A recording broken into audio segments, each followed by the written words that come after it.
we're going to be going over the first blockchain development workshop, so you can scan the QR code there to check in. But besides that, let's get into it. So I encourage you to look for bugs, expand what I build, or explore other tools for deploying or unit testing your code. Everything I show you is just what I've personally found works best or what is easiest for this demonstration. That doesn't mean other tools don't exist.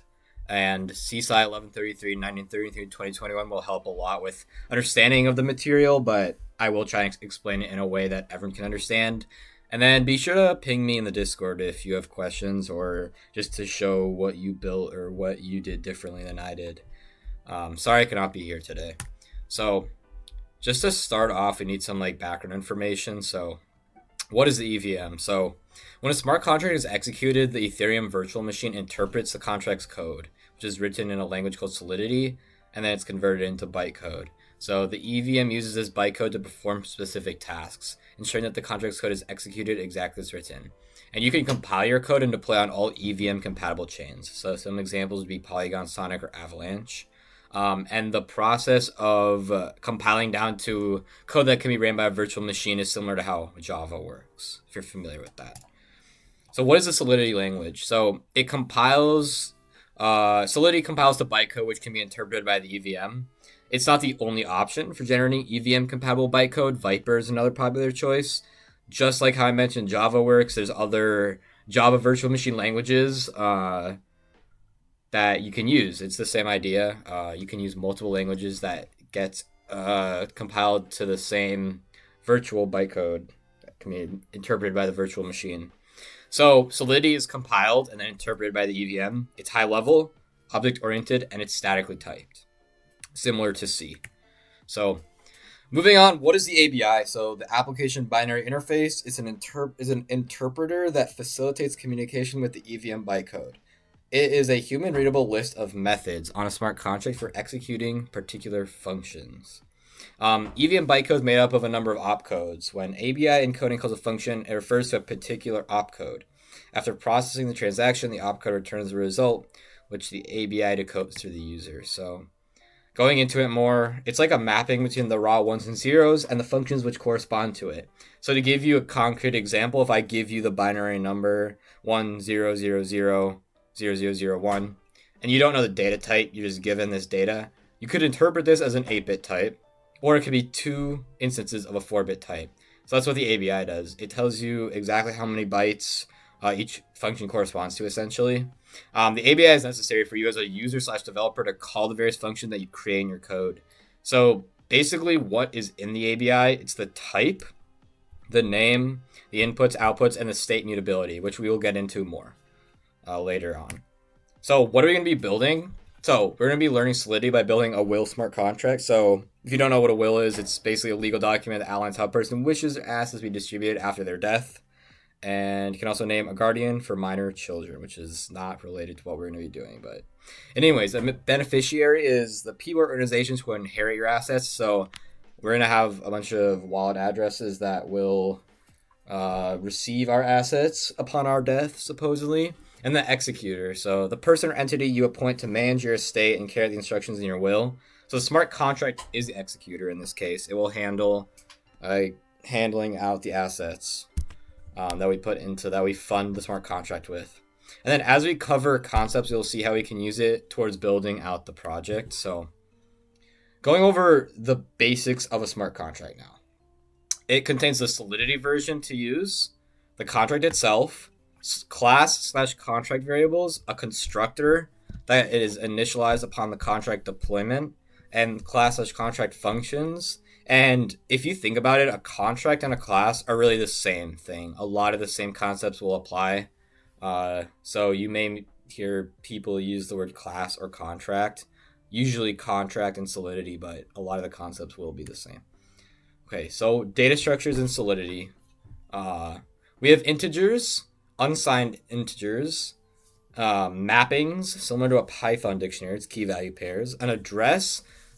Address is just a hexadecimal number, but a lot of things in Solidity are going to be addresses. A user's wallet address. Smart contracts have addresses. Tokens have addresses. So they're pretty important data type. And then arrays. So we can specify a type for our array, or we can specify that there's no fixed type. And then Solidity will manage the size for you with pushes and pops similar to JavaScript or Python. It will handle resizing it for you. But if you set a size, you won't have access to these operations. You will just be able to index into it, and all the values in your array will be like initialized to 0 or some sort of null value. And then we have a struct. So a struct is a container that can kind of have a variety of other types inside. C, similar to how C does structs, another important data type. And then notice there's a lack of floating point numbers. So we will get into kind of how to get around that and why that is a thing. Also, if you want more information on the types, just go to that website. Okay, so money. Money is represented as an unsigned int with 256 bytes storage allocated to it. It's represented in a unit called way. So basically 1 e to the 18. So 1 times 10 to the 18th power is 1 ETH, or the native currency of your chain. So you can use this formula to calculate different things. For example, if I want to ensure someone sent 0.1 ETH, I would do this. So I would take the value, convert it from way to ETH, and then divide it by 10 to get 0.1. And there's a website you can use here to convert the units for you, just to see how that works. So what IDE are we going to be using? So there's many ways to get an IDE to use for testing and deployment, but the most popular online tool is called Remix. So it comes with a built-in compiler and a front end to interact with your contract, and it kind of handles all the ABI stuff for you, so you will not have to worry so much about that. Cool. So we can go to the website. We can open the contracts folder and make a new file called will.sol. And yeah, what probably one of the other officers will do, quickly review going over creating a wallet and getting testnet currency, because you will need both of those things in order to continue from here. So you can pause the video, whatever, but yeah. Going over our kind of boilerplate code. I guess boilerplate's not the right word, but our basic data structures that we need and our constructor. So we see we have a struct here, right? We discussed structs previously. So you just put the keyword struct, the name of the struct, and then we can have a bunch of types within the struct. So in this case, I'm going to have an address, which is the user, the percentage that we want to give them of our assets. So how you represent this is, maybe some of you have a better solution than me. There definitely is downsides to this.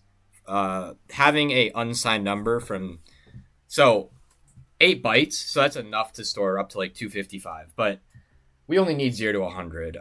So that's why I chose that data type in particular, to save on memory. And the only problem with this that I really see is you can't have something like 2.5%. You could have whole number percents. So that may be a downside. That may be a problem. If you come up with a better way to do it, go for it. But this is how I decided to do it. So everyone will have whole percents for their balance. And then an index. So what I came up with was that we want to have an array of all the people that are owed money. And we also want a mapping to just instantly be able to look up how much money does this person have without having to loop through, which is really inefficient on gas and just runtime as well. So that's why we have an index. It can allow you to index into the array. So now let's go over the data structures down here. So we have a mapping which maps from an address to an instance of this struct called balances. So pretty much we can put the key is the address and the value is this output, this struct. And then originally I had an unlimited array, as I was saying, a dynamically sized array. And then I decided that just allocating the memory for the array up front was a little easier for some of the manipulation we're going to be doing. But if you want to try to use a dynamic array, go for it. You're just going to have to change some things later on, but we have the array of all the beneficiaries, and we have the will owner is an address. We have the total percent that we're going to hand out essentially. And we have a private variable, the current index. So I don't think we've gone over what private means yet, but that will come soon. And then the will balance. So I'll explain why we need this later because I ran into a problem and we need a variable to account for that. So the constructor. So, I mean, if you've used any object-oriented language, you know that when you initialize a class, constructor is ran once. And we actually have an input into this, the owner. So this is not strictly necessary in a way because we can access who deployed the contract with a built-in variable, essentially. But let's say that you want to deploy this contract for your friend or for someone else, and you want to put any arbitrary address in. That's why I think having this argument is good, but it's not strictly necessary, definitely not. And then basically we're just going to set the will owner to the owner and initialize these variables.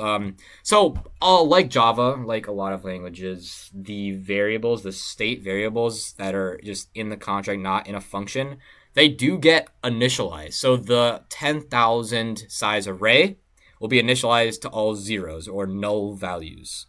Null values for all of these, right? Same with will owner, all these. But it is better to initialize your variables just in case. Also, let's just say you only want to give out 90% of your assets, you could update this total percentage. There are reasons to initialize these values in the constructor. Cool. So you don't have to worry about typing this up right now. I have some starter code that we'll go over later, but this is kind of to give you an idea of how the code is laid out. All right, so what are the elements of a Solidity function? So we have the function name, the arguments, we have the access modifiers, and we have a return, just a returns keyword, and then a return type, and the name of the variable you're returning, which is a little strange. Most languages do not have that. It doesn't really matter what you call it. It really is just for your own information. So, yeah, pretty simple, pretty similar. There's a couple extra modifiers, but pretty similar to Java or other, object-oriented languages, right? So, let's go over the access types quick. So, a public function or state variable can be accessed from anywhere, including from external contracts. So, other contracts and users can read these variables and functions and call these functions. And then private. So the function state variables can only be accessed and manipulated by the contract itself. So those are the only two we're going to be using in this project, but there are some others that you may want to be aware of if you're not code other things in Solidity. So those internal functions and state variables can only be accessed and manipulated by the contract and derived contract, so inheritance. And then external functions and state variables can only be accessed and manipulated by external contracts / users. Yeah. So we're not going to really talk about these last two too much, but if you want to look them up, you can learn more about them. Okay. So data storage locations. So the blockchain storing data can be expensive, and that's why we have to specify specifically where do we want this information stored. So storage. Storage is used to permanently store data on the blockchain. This data can be accessed and modified by functions within the contract. So all of these variables, these are storage variables. We don't specify them here, but they just have to be storage variables. They are stored on the blockchain. They can be accessed at any time. They're permanent. And then memory. So memory is used for variables that are only needed temporarily. Function arguments, local variables, or arrays that are created dynamically during the execution. And then once the function is complete, the memory is freed up. So all your local variables, just like other languages, those are pushed, like those are just the stack is destroyed. Like once the function call is done, the stack's removed. It's the same thing. Memory variables are temporary variables. You don't need them permanently. It's not like, you're going to get those again. Whatever they were at one point in time, you cannot retrieve them later. Call data. So these are basically read-only variables. It's basically the function arguments.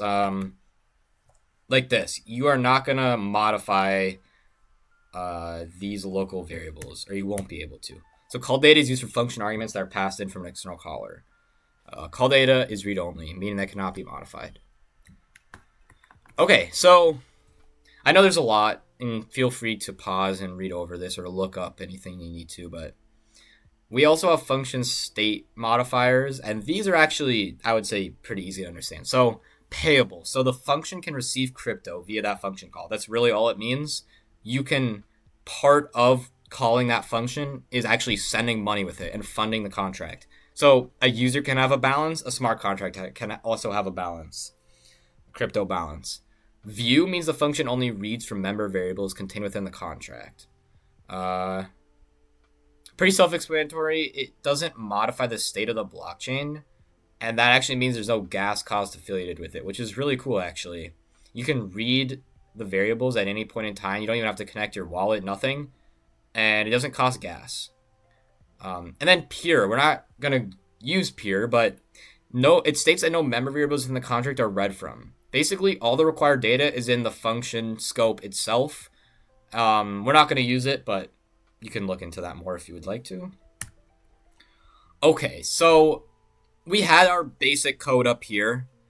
We want to show a really basic demonstration of actually writing to the blockchain and then reading that information back, so we can just kind of have a basic idea of how this works. So we're going to add this function, add beneficiary, and then get the percentage from that user. So you can kind of see how this code works. Like, as we mentioned, we have an address and unsigned int 8 percentage. And this is the syntax to declare a instance of a struct. So we're saying in memory. So you may be thinking, this tripped me up too. Why are we storing this in memory and not storage? Not declaring it as storage, since don't we want this struct to permanently be read in the array or the mapping? But how it really works, from my understanding, so we're gonna create the struct. You can see you pass it in the same order as the struct, the user, percentage, and the current index. And you first state for class variables or contract variables, you do not have to do this dot current index, for example. It's just current index. That's a little different from how Java works, for example, but I believe so, actually. I don't remember. But basically, this is the syntax for declaring the key value pair in the mapping. So we're going to do balances, which is the mapping, at key value user, which is an address. And we're going to set it equal to this new beneficiary, right? So once we assign this memory will be copied into this mapping, which this mapping is a memory variable. So it will permanently store this information. It will copy over the information, and this local new beneficiary variable will be destroyed and at the end of this function call. So that's kind of how to think of it, because you may intuitively think this should be storage, but no, because it really copies over the information when you do this assignment. Okay, and then get percentage. So this takes in the user. It's a view function because we're not modifying the state of the blockchain. We are only returning a variable that exists on the blockchain. So yeah, we're gonna make a new variable, uint 8%, balances at user, same syntax as before, dot percentage. So yeah, you use dot to access the specific portion of the struct. Pretty self-explanatory, and then we're gonna return the percent. So now we're going to learn how to actually test and deploy and call our functions on the blockchain. As I went over, notice our constructor takes an argument. This is a design decision. You do not have to do this. We can access the message.sender. Means whoever deploys it will be the owner. But I actually think this is better. You can deploy it for other people, make a will for someone else. And then let's try and add a user to the mapping. So once we deploy, we're going to try to add a user and see how it works. And we can add ourselves. There's no restriction on just because we're the owner that we cannot add ourselves to the person receiving money, even though that probably would not make sense in real life, but just for a demonstration. So we're going to go through that. Right now. Oh, we are in Remix. You can just get to this website by typing in Remix IDE. It should be one of the first links. Let's get rid of this AI thing. Don't use AI, guys. AI is one of my biggest pet peeves. Obviously, we all use it, but yeah. Cool. So this is the screen you'll probably see when you come in. There might be some pop-ups. Just close them.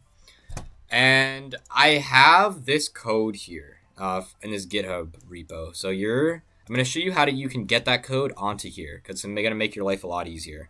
So click this, this 3 stacks or whatever, do clone. And you're going to paste in the link. So type this in, shouldn't be too long. You can pause the video if you need to, press OK. And it's a public repo, so you shouldn't need to really worry about anything. Cool, so we have all the code now that we're going to need for this project. And so initial.sol, this is the code I showed on the slide. You can look through it on your own if you would like, but I kind of explained it already. It's not too bad. I did simplify this a bit, but same idea. So this is how Remix works, right? So we kind of have this main tab, the File Explorer. This is where we actually do our Solidity coding. Yeah, and then we can you see there's 3 contracts here. We're gonna get into those other ones later, and you don't have to worry about the scripts or anything else right now. But artifacts, we'll have some other information. You don't have to worry about these other folders. Contracts is all you care about right now. Cool, so press the left side, press this middle button, Solidity compiler, right? So as we've stated a couple times now, your Solidity code gets compiled to bytecode. So luckily Remix just has a built-in compiler, and notice this version at the top specifies which compiler version to use. Yeah, so there's a couple different ways to specify this. This basically with the caret means any version within 20 and above, I believe. You can look that up if you want details on it, but it really shouldn't matter. We're not using any features that are brand new or anything. So anyways, just press the compile button and choose which contract you want to compile. So initial.sol, right? So the file's initial.sol, the contract's called will, right? So cool. We're going to compile it. It's compiled. And perfect. And you can actually see the ABI and the bytecode right here. If you want to copy them, you can explore that. Not very important for what we're doing right now, though. Cool. So this next tab is going to be really important now. So I mentioned previously that you're going to need a wallet and you're going to need cryptocurrency, testnet currency. Well, actually, what's cool is that Remix has some virtual wallets you can use in here. So you don't have to worry about that for now. However, when we start to move off of Remix, when we start to do some local development and we start to see how we can interact with the blockchain from an actual website that we build, it's going to be important that you have a working wallet with testnet currency. So I would say for now, don't worry about it. We're going to use the Remix wallets, but for the future, definitely worry about that. Cool, so we can just choose to use the Remix virtual machine. You have all these accounts that we can use. And gas, you can just leave. Don't have to send any value with the contract. And yeah, so as it says, inputs required, right? Because we have a constructor argument. So I'm actually going to open my wallet and grab my public key, my address, and I'm going to deploy this. So it's been deployed. It's really quick because it's on a virtual machine. And yeah, we can see the transaction was successful. Our contract is now on the blockchain, which is pretty cool.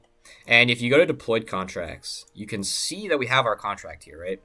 So we see our functions. So you got to open this. This is a little weird at first because it seems like there's one input, but no, there are 2 inputs. Yeah, so add beneficiary, right? We saw how this worked. You need a user and a percentage, right? So I'm going to paste my same address in, and I'm going to put in a percent. Let's do 50% for now, right? and we can do transact, and it's instantly done. It's on a VM, so it's really quick. Remix is really good for testing, but then once you actually want to get your stuff to production, you're gonna want to do some local development. But Remix is a great way to get started. Cool. So we've done that now, and we can now paste in this same thing, and we can get percent, right? And cool. So you can see 50, right? It works. We managed to update the state of the blockchain. The normal default value is 0 for every address in the mapping. Every single combination is 0, but we've updated it, and now it's 50. You can see that value right here. So cool. We have just done our first transactions on the blockchain. You can see it's really simple. It really isn't too complicated. You don't have to worry about the ABI, anything too much when you're working on Remix. Also, you don't have to worry about testnet currency even. You can see we use some of the gas to deploy it. We're not going to get into like gas too much, but it costs money essentially to deploy code to the blockchain and interact with the blockchain.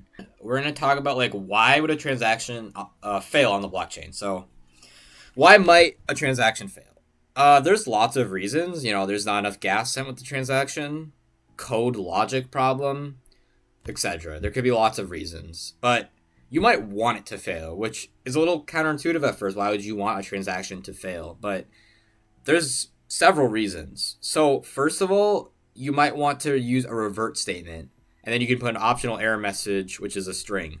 And it aborts the transaction execution, undoes any state changes, and may or may not include a string argument, as I mentioned.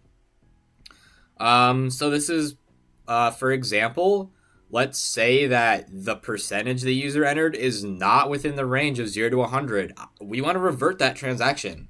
That is not a good thing. We do not want a percent over 100. That's going to cause a lot of logic problems down the road. That could lead to lost funds. That could lead to someone stealing money from the contract somehow. We definitely don't want to avoid that. And then our require statement's almost like a if statement built into a revert statement. So we can put a condition. So you could definitely just use a revert statement with an if statement, but a require statement's a little more concise. But we put a condition, and basically if the condition returns true, the code continues running. Otherwise, if it returns false, execution is halted. And similar to revert, all state changes are reverted. And we can put an error message to the user so it's clear on why it was reverted, essentially. Oh, wait, what do we do now, though? So we need to determine what operations we actually need for our will. So this is what I came up with. And that doesn't mean that this is everything or that there isn't other stuff that you might want to do with your code. But I thought that for the will owner, we should be able to add someone, remove someone, update someone's percentage, fund the will, that's pretty important, and then pay out everyone. And then for like public commands, getting everyone's balance. So the blockchain is inherently public. So I don't see a reason to try to prevent people from getting everyone's balance. That's a design decision though. If you would like to make that only the owner can do that, go for it. But that would require some changes in the code. And yeah, if you think of any more, go for it. So I'm gonna leave you guys with a challenge now. Write out the declarations for all the functions based on what I've gone over so far that you think we will need. So basically write out function, the function name, the arguments, the return value, all that, the public, private, whatever. And if you don't want to do that or you just want to move on, just pull my code into your Remix IDE like I showed you how to do that earlier. So if whoever's joining this video wants to pause and give people time to do that, otherwise we can move on. Okay, so this is what I came up with. That doesn't mean that it's right, or that's the only way to do it. So we have an add beneficiary, remove, update, fund, payout, get total percentage, get will balance, and get all balances. And this is how I decided we should do it, but there are probably other ways. And then a question I'd like to ask, do we need any helper/private functions? The answer is most likely, or at least in my implementation, I have 2 or 3 helper functions, but there's probably other ways to do it. Cool. So we're going to go over modifiers now. So modifiers is another a part of a function that is optional that you can add. They're functions that are used to modify the behavior of other functions. So it's kind of like middleware in like an HTTPS library. It's code that will run before the main code runs. And it's to avoid boilerplate code. If you have certain conditions or certain code you always need ran before several functions, you should use a modifier. And it goes after your access modifier before your return value, right? Cool. So this is the final declaration code with the modifiers in place. Yeah, and then I'm going to show you the is owner modifier in a second here, but you'll see there it actually can take arguments as well. I decided to combine the percentage check with the owner check, but that is something I don't necessarily think is the best idea. It's a little confusing because some of these I just put 0 because there really is no percent to worry about. But if you like to change that in your code, go for it. Yeah. Oh, looks like I never... Oh, yeah. The owner modifier is here. So, yeah. This is the owner modifier. I guess I skipped this slide. So, all I'm doing really is taking a percentage. I'm requiring that the will owner is the message.sender. We didn't go over this yet, but message.sender, whoever has performed the transaction, Solidity kind of has this built-in message variable or object, you could call it, and message.sender is the address of whoever called it. And you can see we're using a require statement, just like we covered. And then I have this other check. You may notice something not necessarily wrong, but unsigned in is a number 0 or greater already. I decided to do this just to be really clear, but if you try to... The function will fail or revert if you try to call this with a percent that's negative anyways, so it's not strictly necessary to put this greater than 0, but definitely you want it less than or equal to 100. So yeah. And then modifiers and require statements can work well together to ensure certain conditions are met before code is ran. So we already went over this. This is the boilerplate starting code that is in my GitHub repo. If you open the will initial, or just will.sol, I believe it's called, and then I have a final version that's the complete code. So how I'm going to kind of do this now, I'm going to code everything live and kind of explain what I'm doing. So we're going to start with add beneficiary, right? So if you pulled my code as I showed you before and you go to will.sol, this is the code without the actual logic implemented. So yeah, we're going to start with add beneficiary. Probably a pretty important thing to have. So let's do it. I'm just going to make this bigger and get rid of this. Okay, let's do this. Okay, so one of the first things that we probably are going to want to have is a require statement, another require statement. Could we have done this in isOwner or another modifier? Definitely, but let's just do it in here for now. So what we want is we have something called total percent that we see is a class variable. We want to ensure that total percent plus percentage is less than or equal to 100. Why do we want this? So then the total percent is not over 100. What would it mean if we were paying out over 100% of our will? That doesn't really, it's not defined behavior. And we can say a little error message. You cannot pay over 100%. Or whatever you want. You could revert as well with an if statement. But anyways, looks like it's getting mad about something. Yeah. Because we haven't finished. But cool. So now what we're going to do is create the beneficiary, right? So as we went over before, beneficiary is a memory type. New beneficiary. I always misspell this. Maybe I'll just call it user. Equals beneficiary. And this is initializing the struct. User, percentage, and current index. Yeah, current index comes from the class variable current index. Cool. So this part is not strictly necessary, but in my opinion, there's two ways to do this. In my opinion, two logical ways to do this. If the percent does not equal 0, that means we've previously added this person. And really, what I believe we should be doing, actually, user's a really bad name to use because this is defined here. Let's do user, new user. I don't know. Name the variables whatever you want, honestly. I don't really care, but user we're going to access the struct, or the mapping, I should say, and we're going to check if the percentage, if it's not 0, it means they've been previously added, right? So I decided we're going to call update with that percent, with the new percent that was passed in. You could revert. That was what I originally had in mind. You're trying to add someone that already exists, you should revert the transaction with an error message. So go for that if you would like. But anyways, otherwise, what we're going to do is we want to add this new user to our database, to our mapping and array.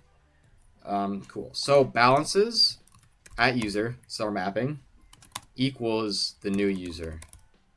Pretty self-explanatory. And yeah. And then what we're going to do is we are going to update the array. So the array is called beneficiaries. See that up here. Cool. And we're going to put the current index. So we're using a statically defined fixed size array. So we actually need, there's no push or pop. We are actually setting the index values. And we want to set this also to the new user. Cool. So you may be asking, why can we not use pointers or something like that? Because we're really copying over this memory into storage twice. I couldn't find a good way to do that. That Solidity supported. That's why we're not doing it. Otherwise, go for it. And the other solution is we don't need a mapping. Hypothetically, we could loop through. Someone gives us an address, we loop through and we keep checking, is it equal, until we return something. But personally, I don't think that's a great idea because we want instant lookup times. We want O of 1 lookup on the users. So that's why we're maintaining two different data structures. Cool. So now what we want to do is update our total percent plus equals. Just like other languages, we have a plus equals operation. Percentage, which the percentage is passed in. And then what we want to do is we want to move forward a slot in the array. And that's about it. In terms of the return value, this is not strictly necessary. We don't have to return something, but what I did, I have this helper function that we're going to implement later. Percentage to amount. And it takes a percent and returns the total amount that that person has. I think that's useful. I think it's useful information to return. You definitely don't have to, though. We could get rid of this. And then we just get rid of this return statement. But I'm going to keep this, and we can implement this logic later. Anyways, that is it for add beneficiary. Cool. So let's move on to remove beneficiary now. Okay, so you can see that we take in an address and we have a modifier that just ensures only the owner should be able to remove someone from the beneficiary list. That makes sense, in my opinion at least. We don't want random people to be able to do that. Yeah. So, the code is not too complicated on this one. What I wanted to do first was check that this user exists. So I'm actually going to take this code here. Let's call this user. Actually, no, we're not going to do that. Sorry. We are going to declare a new variable, but we want it to be equal to balances at user. So this is the mapping, as discussed before, and this is the struct. So now we have the user. Yeah, we shouldn't. User to remove. Just gotta be careful because user is the name of our address. All right, we have the user to remove now. I want to check that the user to remove dot percentage does not equal 0, because that means they don't have a stake in this. They're already removed, or it's an uninitialized value. Yeah, we're going to assume, and we are actually checking this as well, that if the percent is 0, they're not in the will, essentially. We never want someone to get 0. That doesn't really make sense. Then what we can do, deduct the total percent, because this person's being removed. Easier to remove that percentage. Yep. And another helper function, update user. We're going to call a helper function. You don't have to do this. You could do this just in here, but I created a helper function. Pretty much update user, it's going to set their balance to 0, or their percentage to 0. And then we also want to remove them from the array. So how I did this, it's another helper function like this. So we'll implement the helper functions later. They're pretty simple though, but pretty much this updates the mapping and array. Removes the index from the array. Yep. All right, so we're gonna now worry about updating. So what this means is we are given a user and a new percent, and what we want to do is we want to update their percent in the contract. So maybe they are more friendly to us now, and we want to give them more money.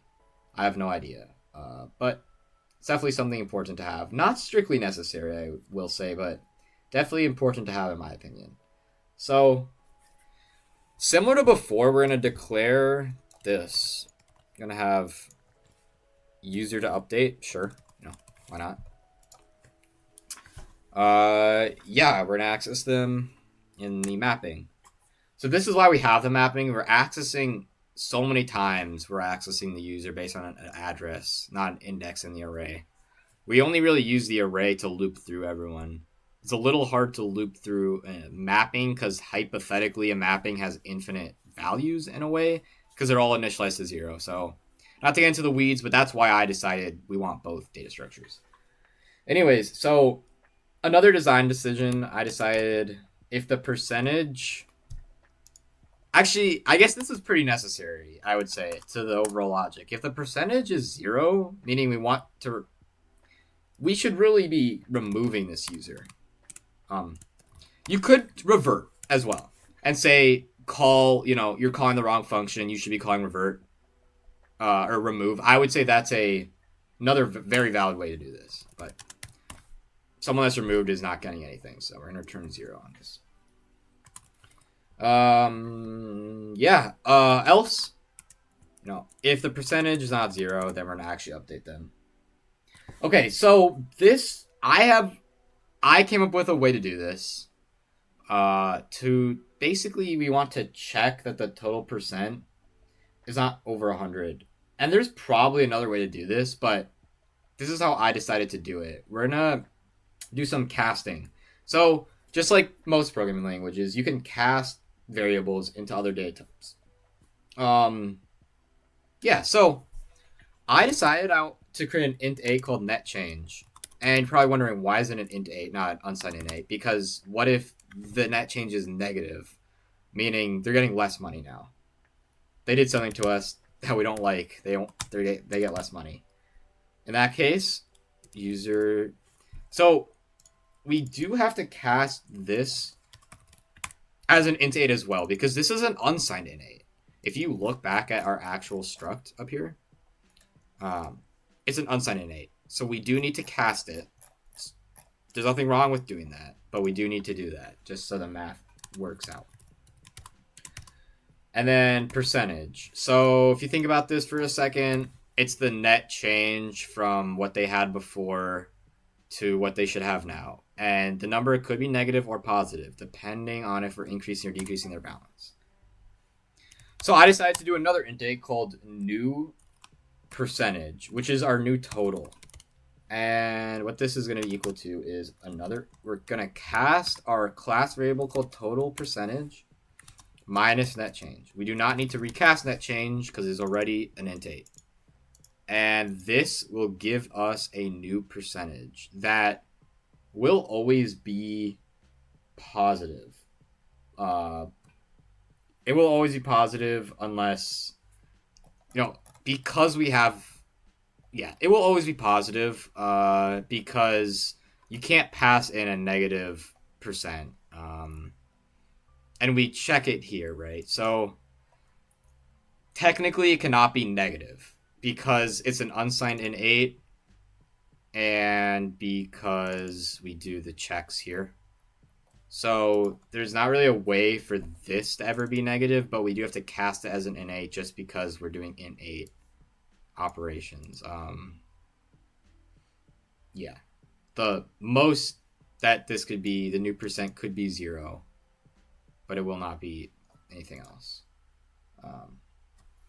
So we're going to require now that the new percentage is less than or equal to 100. So obvious reasons for this. We want to make sure that it's less than or equal to 100. And I don't think there's a scenario where this could be, I'm not actually sure. Maybe you could maybe we also want to do this. I don't have this in the final code, but we probably want this actually. I would do this actually. I would have to think through this. Could it be negative? But yeah, I mean, you can kind of see how this works. The new percentage is just going to be the total percent minus the net change. See, if net change is negative, 2 negatives makes a positive, right? So like this. This would be a negative number, so it'd add to it. And that's what we want. Because that means the increased imbalance. If you think through it, that makes sense. But this is actually a good check to have. Should probably have that. That will ensure that when we recast this to an unsigned int, we don't have problems. Because it is a valid number. So let's actually do that. Cool. We're going to update user now. This is the same helper function from before that we will actually go over. We'll go over soon. And now we can do the total percentage should be, we're going to recast this to an unsigned int. New percentage. And we're going to return percentage to amount, the same helper function from before. That's pretty much it for update. Pretty self-explanatory, not too complicated. I mean, I kind of had to think through this part a bit, but otherwise, pretty simple, pretty straightforward. Yeah. Cool. So, fun contract now. Looks like I left the code in for this one. But pretty simple, actually. This, just like most, object-oriented languages, references ourself. And there's this special balance member variable that's kind of implicitly built in. And we just have to cast this as an address so you can get the balance. This will always be the balance in GUI. So, yeah. Cool. And you're probably wondering why we're doing this. Because if we can always access this, why are we setting the will balance? That is something I'll get into once we keep going. Because when we pay out the user,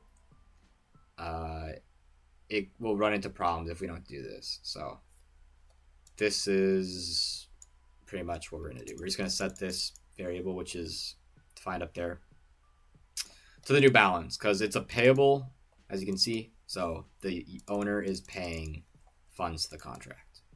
Pretty simple. Okay, get balance now. So pretty simple. We kind of did this in the example already.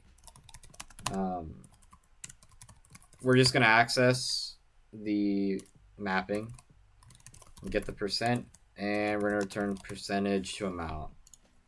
The percent. That's it. That's it. Pretty simple. Okay, get all balances, right? So in get all balances, we want to loop through. We want to loop through the users, and we want to get their balances and return it.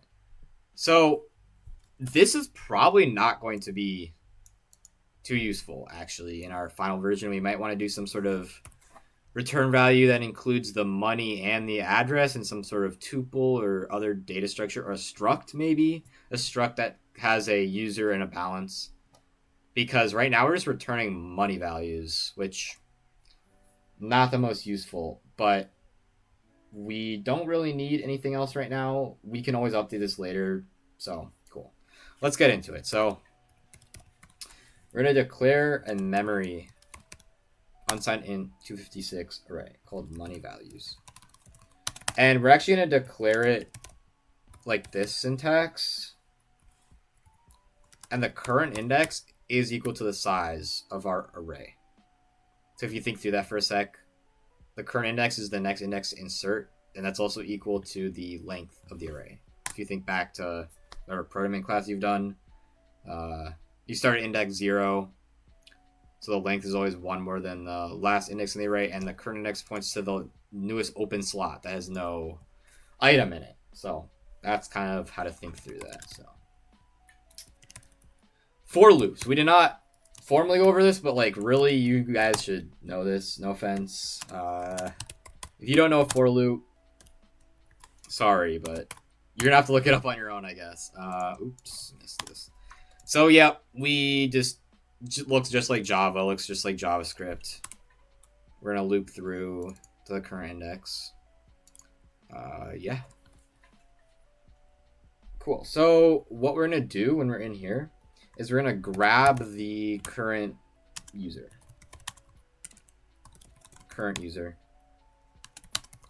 And we're actually going to be accessing the array because we're looping through the array.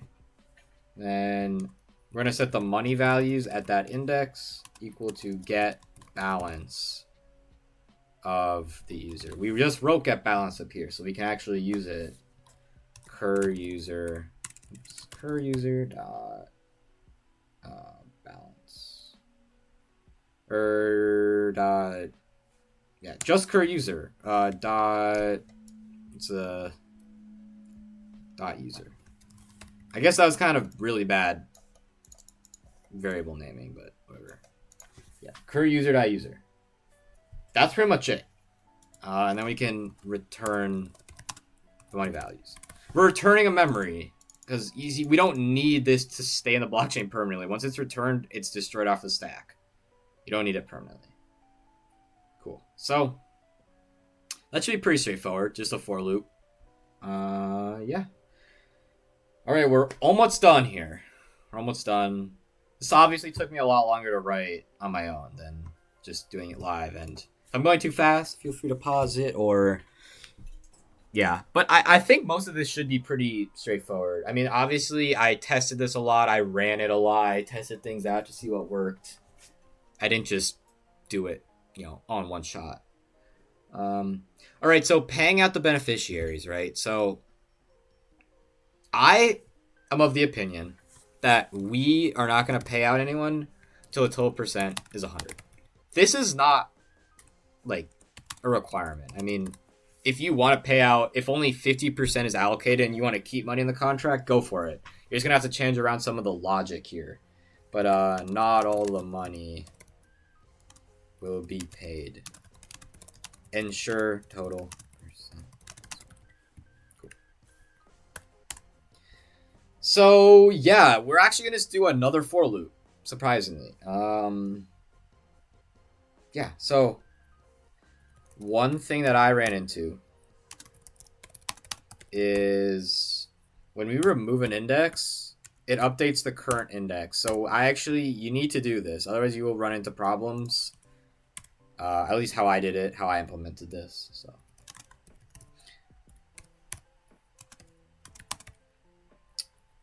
I is less than length. Loop through I. Okay. We are actually going to copy this exact thing right here. So we want to access the current beneficiary. All right. So this part. An address by default is not payable. There's a payable address and an address. So, not to get into it too much, but basically we're casting the cur user dot user to a payable version, to a payable address. And then dot transfer. This is how you transfer money from the smart contract to the user. And then percentage to amount, the same helper function we've been using. And then we're going to do cur user dot percentage. Cool.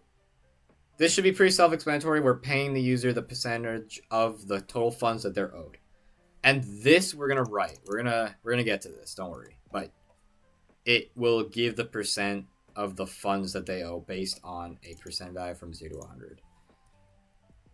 All right, now we're going to update the user. I'm going to cur user.users. Naming of these variables is not great, but whatever. We're going to update them so they have no stake in the contract anymore, and we're going to remove them because they have been paid out. They're not owed any money anymore. We don't want them to be in the array. Cur user.index. Cool. All right, now we want to do total percentage equals 0 because everything's been paid out. And the will balance will be 0 because all the money's been paid out. Okay. Let's get into the helper functions. These are not too complicated, but it will take a little bit of getting used to. So, starting with update user. Update user. So, what does update user do? Update user takes a user and a percentage, and it updates the state of the blockchain to reflect this in both of our data structures. Remember, we have two data structures, which have copies of the same data, which maybe is a little silly, but if you find a better way to do it, let me know. Always open to suggestions. I was learning a lot when I just went through this. I wasn't super comfortable with... I kind of came up with this idea, and I was like, kind of want to do this, so decided it was a perfect workshop idea. But I definitely learned a lot about Solidity through building this as well. So we're going to update the mapping to that. And then what's really cool, right? Since we're maintaining an index, we can just do this. At balances user dot index dot percentage. The syntax looks a little weird, but if you think through it, it makes sense. We're updating the array index to also reflect this new percent. And it's private because this is an internal implementation detail. It's a helper function. It isn't... The owner should really never be directly using this. If they want to update a user, they should be using update beneficiary. Because we do other stuff in here. We do other checks. We do other logic. We update the total percent. We can't just... It's dangerous for the owner to be directly interfacing with this. That's why we want it private. Yeah, so percentage to amount. So this one kind of took me a bit to kind of think through as well. But it's not too bad. Pretty much we have a percentage, right? And we have a will balance that we've discussed before, that we're maintaining a will balance. So if you do will balance times percentage divided by 100, it will give you in the currency used 10 times e to the 18, whatever. This will give you the percentage that they are owed. If you think through it, it kind of makes sense. It's not the most intuitive formula ever, but if they're owed 100, this will like cancel out and they get the entire will balance. If they get 50, 0.5 times whatever, but you will notice there's no floating point numbers. So this order does matter a lot. You got to do this and then divide it. And this is the same, as 10 to the e to the negative 2, right? So 10 to the negative 2 times 10 to the negative 2, right? So if you think about it, you're moving over the decimal point a certain amount of places. If you have other questions about that, I guess you can let me know, but this will give you the percent of the will balance that they owe. Remove index. So if you think back to 1933, how you maintain, we're kind of maintaining our own, array. So we need to do a for loop. We need to do an unsend in. And we need to start at the index. And we need to go to the current index minus 1. Okay, how to think about this. We want to remove this index. So what we're going to be doing is we're going to be pulling everything ahead of it to that spot. So 1, 2, 3. You want to remove 2. What we're going to do, we're going to do 1, 3, 3. And then we're going to point the current index to this spot. So the data that was there is still there. But we are going to essentially, say that the current index, the next thing, we're going to insert it here. We could reset this if we wanted. There's no point really, though, because, setting it to 0 or keeping the old data doesn't really matter. All that matters is the next thing that when we insert, it'll go to here. And because our current index, we're going to deduct our current index by 1. This is the only data that's like, quote unquote, in the array. Hopefully that makes sense. It's from 1933 directly. So if you have questions about that, take 1933. They teach you this algorithm. So as I described, that's what we're going to do. And then we're going to update the index at each thing to be minus 1 because we're moving everything back by 1, as I explained. And then current index minus equals 1. So could we have used a dynamic array and done push and pops? Yes, but there isn't, to my knowledge, I could be wrong, a way to remove a certain index easily from the array. So I actually think this is going to be a little easier. Okay, get total percent. This is super easy. And this is not really necessary. This is just for debugging or just to see what the total percent is, get an idea of it. Okay. Then get will balance. We can return will. See, we could return will balance, but that is, it doesn't matter. We can return the will balance, or we could just do address this. All right.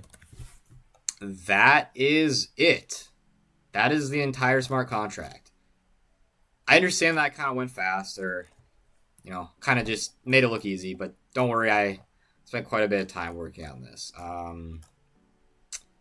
But yeah, I mean, it's pretty simple. Like, in a lot of ways, it's similar to other languages.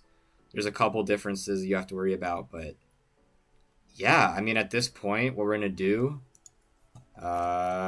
is we're going to, deployment and testing again. So as I said, while making the contract, I had to go through plenty of waiting and testing to ensure the code worked.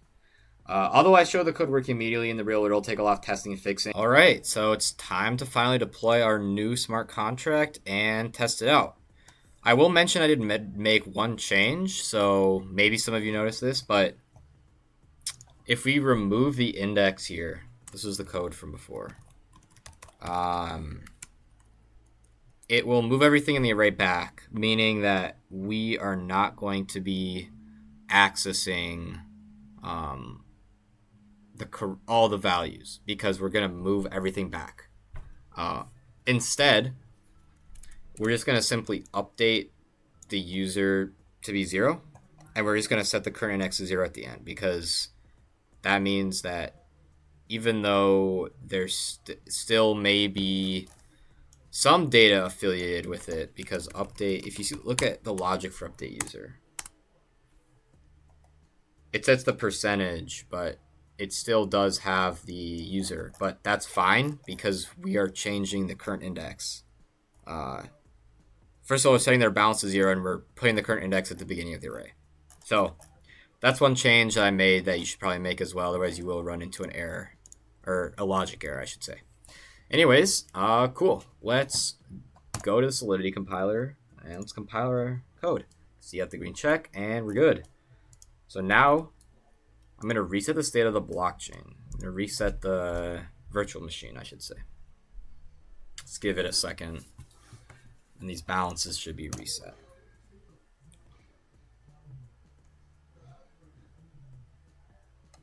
Hopefully. There we go.